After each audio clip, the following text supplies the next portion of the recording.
Okurugira hari Asimwe Herbert Banyanga akahurira obusasi bwanyuma yo kureba abatakani babonabona n'amizi nuko kusharamu okubatimbira omudimu okubahwera. Asimwe Herbert Banyanga yakunywesha amizi gakuru nyonye ndakubaza kwibaza Allah ubwo base kutuyiha akunywa na za shoyitani aha akateka omumbere nunje shoyitani imanyisa ki ubwo mugano gutakabireho izibibaye tuyinaha amikore bahinyemerira aha abire na hanywera mwe mpunu kana mizo bagataha abantu bagira ki baganywa onagara nko mu Ruhinda Sausi unasheme kubana mu abantu bari cyo kunywa engona bakunywa mizi nkabo ngakora cyone kiri kubasika nareba ngu mwatunga mizi marungi.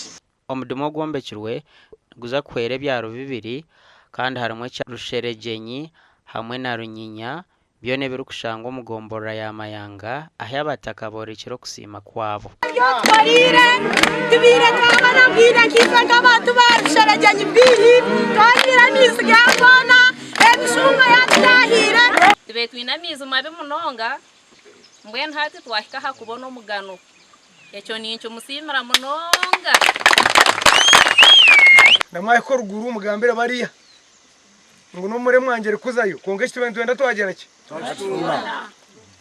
haza bashashe hariyo na no muwangize natukunda arebe cyamano wateka y'umugano atoyine buhangazi.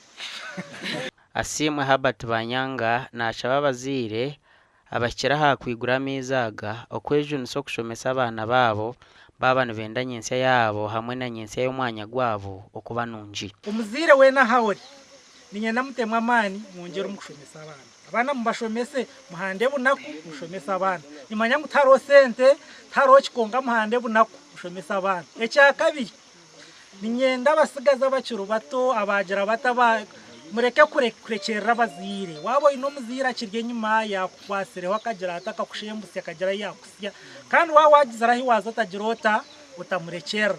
Araganise ku ari kwija kugumiza munasha gikentunguka omugombora ya Mayanga hamwe na Ruhinda South Iyona gasha kwa Simon Ayamba.